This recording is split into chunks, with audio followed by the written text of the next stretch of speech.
Tu écoutes Un mois à la fois le podcast, épisode 14. Si tu penses que lire est ennuyeux et que de toutes les façons tu ne sais pas avec quel livre commencer, ce podcast est fait pour toi. Bienvenue sur Un mois à la fois le podcast, je suis Rianne et tous les vendredis, le temps de quelques minutes, je te fais découvrir des lectures et notamment des fictions palpitantes, étonnantes et décalées qui rempliront ta future pile de lecture.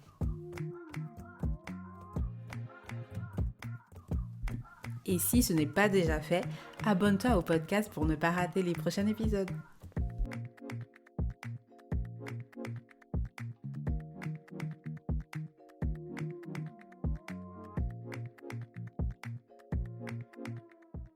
Pour cet épisode, je suis accompagnée de Jardel qui avait déjà été invité dans l'épisode 9. Mais cette fois, ce ne sera pas un interview, mais plutôt un épisode à deux voix, dans lequel nous allons nous efforcer de te proposer un style de lecture différent, le manga et le webtoon.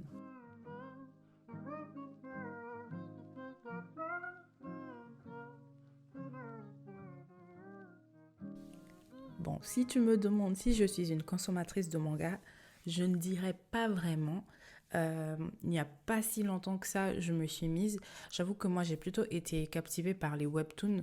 Et en manga, le seul que j'ai jamais lu, ne rigole pas, c'est Spy Family. J'adore cette série, j'aime trop, j'aime trop. Donc j'ai tous les tomes, hein, tous les mangas. Là, il y a 12 mangas qui sont déjà sortis et la série n'est même pas encore finie. Ça me frustre un peu. Donc j'aime bien. C'est plutôt de la lecture jeunesse. Mais bon, moi ça me fait rire. À chaque fois, je me marre. Et je l'ai aussi essayé en animé. C'est bien, mais j'avoue que je préfère quand même le manga. Mais du coup, comme moi, je ne suis pas très calée en manga, j'ai plutôt lu quelques webtoons. Mais du coup, toi, Jardel, comme tu es consommateur de manga depuis un bon moment, qu'est-ce que tu peux nous dire là-dessus? Qu'est-ce que tu peux recommander à nos auditeurs? C'est un peu marrant parce que moi, du coup, je lis des webtoons qui ressemblent à des mangas un peu. Par exemple, il y a Tower of God, God of High School que j'ai beaucoup aimé. Il y avait aussi The Boxer, qui est vraiment un très bon webtoon, qui est français d'ailleurs. Il est vraiment incroyable. Et ouais, du coup, je lis des webtoons qui ressemblent à des mangas, que ce soit un peu dans l'histoire, mais même aussi dans, pas forcément dans le dessin, mais dans la manière dont les actions elles sont. En fait, ce que j'aime beaucoup avec les webtoons, c'est que c'est encore plus lisible que les mangas, étant donné que c'est en couleur. Il y a plus de pages à lire. Et par contre, ce que je trouve moins bien, c'est que c'est un peu moins fluide que les mangas. Dans le sens où le mouvement, tu le sens moins dans le dessin. Ce que j'aime beaucoup avec les mangas, qui le différencie de beaucoup d'autres styles de bande dessinée, c'est que le manga, en fait, c'est pas vraiment des images fixes, c'est vraiment des images qui bougent. Tu lis le truc, t'as vraiment l'impression que c'est en mouvement. Et le webtoon, bah, y a pas trop ça, je trouve. Encore une autre comparaison entre le webtoon et le manga. J'aime beaucoup les webtoons, genre j'en consomme beaucoup et facilement, mais je trouve que c'est un peu moins profond que les mangas, dans le sens où tu peux en consommer beaucoup, et il n'y en a pas vraiment beaucoup qui vont te marquer du coup. Genre c'est un peu de... Bon, c'est pas ça, mais on va dire c'est un peu du fast-food. Genre ça se lit bien, c'est intéressant. Certains webtoons, ils ont vraiment une très bonne écriture, bah, comme Tower of God et The Boxer par exemple. Même God of High School aussi, j'avais beaucoup aimé. Mais ouais, ça se lit vite et ça se lit un peu comme si tu mangeais du popcorn un peu, je dirais. Et c'est un peu moins dense du coup que les mangas. C'est un peu moins profond, je dirais. Mais c'est tout aussi intéressant. Alors, je suis d'accord avec toi et en même temps non, dans le sens où quand tu dis que ça se lit facilement, que ça se consomme comme du popcorn, comme tu le dis si bien, je suis d'accord. C'est vrai que du coup, notamment quand tu lis un webtoon qui est déjà terminé, mais tu vois même pas le temps passer, comment t'enchaînes les épisodes. Mais après, je suis pas trop d'accord dans le fait où c'est bon, si quand même, c'est une consommation plutôt fast-food, mais je suis pas d'accord sur le fait que ce sont des lectures qui vont pas te marquer. Moi, je sais pas pour toi, mais il y a des webtoons que j'ai lus, mais vraiment jusqu'aujourd'hui, je me rappelle l'écriture, elle était extraordinaire, genre c'était ouf. Après, après, oui, c'est vrai que les dessins n'étaient pas non plus incroyables, mais bon, ça c'était pas grave parce que l'histoire en elle-même, elle était tellement bien et je m'en souviens encore. Si tu vas aller checker, je sais pas si c'est en français, mais moi je l'ai lu en anglais. C'est la fille qui voyait les odeurs. Oh, mais c'est juste magnifique. Et après, c'est vrai, il y a d'autres webtoons que j'ai beaucoup aimés. Je me souviens de... Si, je me souviens de la majorité, d'une grande partie de l'intrigue.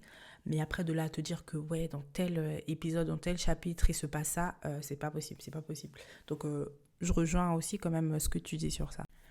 Et du coup, toi, en tant que consommateur de manga, c'est quoi la différence que tu fais avec le webtoon? Est-ce que tu trouves que le manga est mieux que le webtoon ou que les deux se valent? Et aussi au niveau visuel, qu'est-ce que tu en penses? C'est intéressant dans le sens où, contrairement au manga, où quand tu lis un manga, genre quand un manga est publié, c'est un manga qui est déjà un certain dessin assez propre, c'est bien écrit, les choses sont fluides, en tout cas maintenant avec les nouvelles générations de mangas.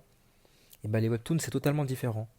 Tu peux avoir des webtoons qui ont des dessins tellement moches, genre Tower of God. Quand je lisais ça au début, je me forçais parce que le dessin était vraiment moche, mais l'histoire était vraiment intéressante. Du coup, j'ai un peu forcé. Alors que le manga, tu dois avoir un petit level de base quand même pour au niveau du dessin. Même si c'est vrai qu'il y a certains mangas quand même, le niveau de dessin au début il est pas ouf, comme par exemple l'attaque des Titans. Bon, j'ai pas forcément lu, mais j'ai vu des petites images et je sais qu'à l'époque c'était pas vraiment ouf. Hunter x Hunter aussi, le dessin il est pas ouf ouf aussi, de temps en temps en tout cas. Mais t'as quand même un standard, on va dire. Alors que le webtoon, bah, c'est vraiment toi et ton histoire, toi et ton dessin. Un point, c'est tout. Ouais, c'est vrai ce que tu dis, mais j'avoue quand même que moi, quand je vois que les dessins de certains webtoons sont trop moches, non, pardon, j'arrive pas, j'arrive pas. Mais c'est quand même vrai qu'il y a certains webtoons à qui j'ai laissé leur chance, malgré les images moches, j'ai quand même lu, parce que l'histoire elle était bien, mais la plupart du temps, si les images elles sont moches, moi je zappe. J'ai pas le temps de chercher, je sais pas quoi. Ah non, non, non, je zappe. Et du coup, si tu devais recommander des webtoons à nos auditeurs, qu'est-ce que tu leur proposerais? Bah, franchement, j'ai aucun webtoon à conseiller. Parce que contrairement au manga, qui est bien plus dense, et qui donc rend, en tout cas au début, l'immersion du lecteur un peu plus difficile, un peu plus lente, et bah le webtoon, il est bien plus accessible. Dès que tu trouves une histoire à ton goût, t'entres directement dans l'histoire, t'es directement accroché. C'est ça qui fait que la lecture elle soit bien plus rapide que celle d'un manga par exemple. Cependant, après, ici, le point noir, on va dire, c'est que c'est un peu moins profond, comme j'ai dit plus tôt, qu'un manga. Mais c'est quand même pas mal. Donc, ouais, j'ai aucun webtoon à proposer. Comme les mangas, il y en a de tous les genres. Donc, tout le monde peut y trouver son compte.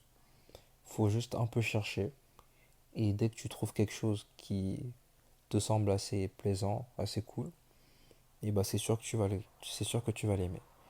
Et c'est sûr que tu le liras. Donc, faites vos recherches. Et voilà, hein. Petit joueur, va. En tout cas, moi, si je devais recommander des webtoons, je parlerais de True Beauty. C'est la base, c'est la base. Si tu aimes les histoires de filles, si tu aimes les romances, etc., etc. Après, c'est hyper lent. Je crois qu'il y a plus de 200 épisodes. Mais moi, quand j'ai commencé... attends, on dit épisode ou chapitre pour les webtoons? Je sais plus. Mais en tout cas, moi, quand j'ai commencé à lire ce webtoon, il était encore en cours d'écriture. Et je l'ai terminé, je crois qu'il s'est arrêté en 2022. Donc l'autrice l'a publié de 2017 ou 2018 à 2022, mais c'est monstrueux quoi. Bref, si tu aimes ce genre d'histoire, t'as donc ça. Sinon, je peux te conseiller aussi Sub-Zero. C'est un peu de la fantaisie, c'est une histoire de dragon, un royaume, une princesse qui du coup doit se marier, doit faire un pacte avec l'autre royaume ennemi. Voilà, le webtoon est toujours en cours. Tu peux aussi également avoir... Alors, avant, je lisais Midnight Poppyland, Mais franchement, non. Maintenant, je peux plus, ça me saoule. C'est toujours en cours, mais je trouve que l'histoire, elle est partie dans tous les sens. Elle est vraiment partie dans tous les sens. Au début, je trouvais que l'histoire, elle était bien, parce que c'était une jeune femme qui se retrouve, malgré elle, mêlée à une histoire de gang, de bad boy et tout ça. Et franchement, c'était cool. Mais sauf que là, c'est parti dans tous les sens. Franchement, quand ça revient, parce que là, le webtoon est en pause depuis plusieurs mois, quand ça revient, je suis même pas sûre que je vais le lire, tu vois. Donc, si tu as envie de jeter un coup d'œil, fais-toi plaisir, mais j'avoue que je te le recommanderais plus trop. Euh, j'ai aussi la fille qui voyait les odeurs. Je ne sais pas s'il est en français, comme je te disais. Moi, je l'ai lu en anglais et il y a même un drama coréen du coup sur ce webtoon que j'ai pas regardé, mais le webtoon il est excellent. Je crois que c'est l'un de mes webtoons préférés. J'en ai plein d'autres. Si tu veux d'autres recommandations, tu sais où me trouver, hein. Je suis sur Insta. Tu peux laisser aussi un commentaire là sur Spotify, ou bien tu peux laisser un commentaire, tu peux m'envoyer un mail. Voilà. Dans tous les cas, je te laisse toujours toutes les infos dans la description de l'épisode. Et puis, je n'ai plus qu'à remercier Jardel d'avoir fait cet épisode avec moi. Et sait-on jamais, peut-être qu'il reviendra encore sur le podcast. Si tu le demandes, en tout cas, tu sais où me trouver, hein. Réclame-le, comme ça je vais lui mettre un peu la pression pour qu'il revienne encore. Si tu as aimé l'épisode, laisse-moi 5 étoiles sur Apple Podcasts ou Spotify. Je te dis à vendredi prochain, mais d'ici là, envoie-moi une recommandation de livre. Un livre que tu as adoré ou que tu as détesté, ou bien un webtoon, pourquoi pas. Tu peux donc m'écrire sur Instagram, par mail, et je te laisse toutes les informations dans la description de l'épisode. D'ici la semaine pro, prends un peu de temps pour lire et porte-toi bien. Ciao!